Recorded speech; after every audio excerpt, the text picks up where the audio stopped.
नमस्कार दोस्तों, आज हम बात करने वाले हैं सेकेंडरी मार्केट के बारे में। इससे पहले हमने प्राइमरी मार्केट के बारे में वीडियो अपलोड किया है, पूरा डिटेल में आप देख सकते हैं उसको, या तो फिर उस वीडियो का लिंक इस डिस्क्रिप्शन में डाल देंगे।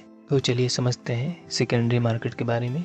देखिए, सेकेंडरी मार्केट वह जगह है जहां पहले से खरीदे गए शेयर दोबारा खरीदे बेचे जाते हैं। मतलब आप किसी कंपनी के नए शेयर नहीं ले रहे हैं, बल्कि पहले से किसी और के पास जो शेयर है आप वही ले रहे हो। जैसे मान लीजिए आपने NSE या BSE पर XYZ का शेयर खरीदा जो किसी और के पास था, तो ये सेकेंडरी मार्केट का एक सौदा कहलाएगा। यहाँ रोज ट्रेडिंग होती है, चीजें जल्दी बाई और सेल की जाती है और दाम भी सबके सामने रहते हैं। सब कुछ ट्रांसपेरेंट होता है। अब बात करते हैं स्टॉक एक्सचेंज के बारे में। स्टॉक एक्सचेंज एक ऐसी जगह है जहां शेयरों की बाई और सेल होती है। जैसे NSE और BSE, यह एक रेगुलेटेड प्लेटफॉर्म होता है जहां हर चीज एक सिस्टम के तहत होता है। यह इस बात का ध्यान रखता है कि ट्रेडिंग ठीक से हो, किसी के साथ धोखा न हो और लोगों को शेयर खरीदने और बेचने में दिक्कत न आए। तो अब सवाल उठता है, सेबी क्या है? तो सेबी यानी securities and exchange board of India, ये हमारे देश का शेयर मार्केट का बास है। ये तय करता है कि मार्केट में सब कुछ नियमों के हिसाब से हो। सेबी का काम होता है निवेशकों की सुरक्षा करना,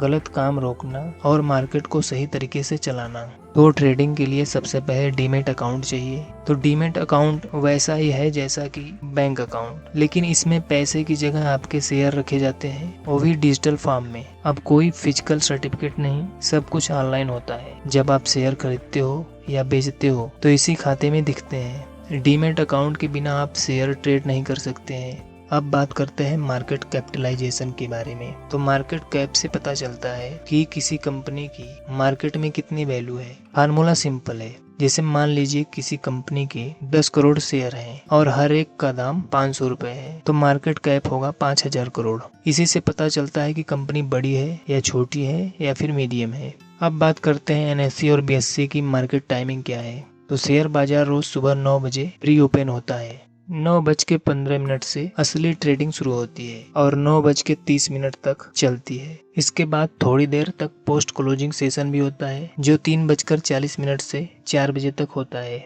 लेकिन डेरिवेटिव और कमोडिटी मार्केट का टाइम थोड़ा अलग होता है। अगर आप फ्यूचर और ऑप्शन यानी डेरिवेटिव में ट्रेड करते हैं तो टाइम वही 9:15 से 3:30 तक, और करेंसी डेरिवेटिव का टाइम थोड़ा ज्यादा होता है, सुबह 9 बजे से शाम 5 बजे तक।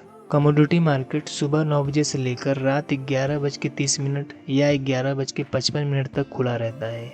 अब बात करते हैं ऑर्डर मॉडिफिकेशन क्या होता है। अगर आपने कोई ऑर्डर डाला है, जैसे 2500 रुपए पर XYZ कंपनी का शेयर खरीदना है और फिर आपने देखा कि प्राइस 2490 रुपए हो गया है, तो आप उस ऑर्डर को बदल सकते हैं। इसी को कहते हैं ऑर्डर मॉडिफिकेशन। आप इसमें प्राइस बदल सकते हैं, क्वांटिटी बढ़ा सकते हैं, स्टॉप लॉस सेट कर सकते हैं, लेकिन ये सब ट्रेडिंग टाइम में ही करना होता है। अब समझते हैं ऑर्डर कैंसिलेशन के बारे में। तो अगर आपने कोई ऑर्डर डाला है और बाद में लगता है कि अब नहीं चाहिए, तो उसे आप कैंसिल कर सकते हैं। बस शर्त यही है कि वो अभी तक पूरा नहीं हुआ हो। कई बार मार्केट बदल जाता है या ऑर्डर गलती से लग जाता है, तो ये ऑप्शन काम आता है।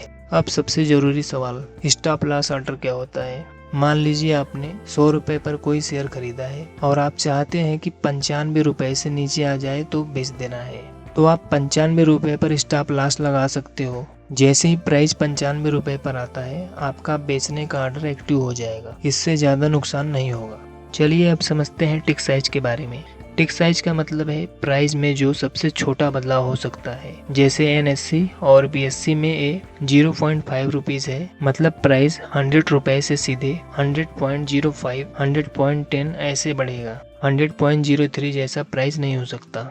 अब सवाल है लॉट साइज क्या होता है। तो डेरिवेटिव्स में आप मनमर्जी से शेयर नहीं खरीद सकते हैं। वहाँ हर चीज एक फिक्स लॉट में होता है। जैसे निफ्टी का लॉट साइज 75 का है, तो आप 75, 150, 225 ऐसे ही ट्रेड कर सकते हो, 20 या 90 नहीं कर सकते हैं। अब बात करते हैं NSE की स्टॉक कैटेगरी के बारे में। तो हर शेयर एक खास कैटेगरी में आता है, जैसे EQ यानी नॉर्मल ट्रेडिंग, BE यानी सिर्फ डिलीवरी, BL यानी ब्लॉक डील, ETC। जब आप ट्रेड करते हो तो ज्यादातर EQ और BE कैटेगरी के शेयर ही मिलते हैं। अब बात करते हैं ऑर्डर मैचिंग के बारे में। तो जब आप शेयर खरीदना या बेचना चाहते हैं तो सिस्टम आपके ऑर्डर को दूसरे ऑर्डर से मैच करता है। सबसे पहले वो ऑर्डर मैच होता है जो सबसे अच्छा प्राइस और सबसे पहले आया हो। जैसे अगर आप 103 रुपए पर खरीदना चाहते हैं और कोई 100 रुपए पर बेच रहा है तो सौदा पक्का हो जाएगा। तो दोस्तों, ये थे शेयर मार्केट से जुड़े कुछ बेसिक और काम के सवाल। आशा है अब चीज़ें पहले से ज़्यादा क्लियर होंगी। अगर वीडियो पसंद आया हो तो लाइक ज़रूर करें और ऐसे आसान वीडियो देखने के लिए चैनल को सब्सक्राइब करें। मिलते हैं अगले वीडियो में। धन्यवाद।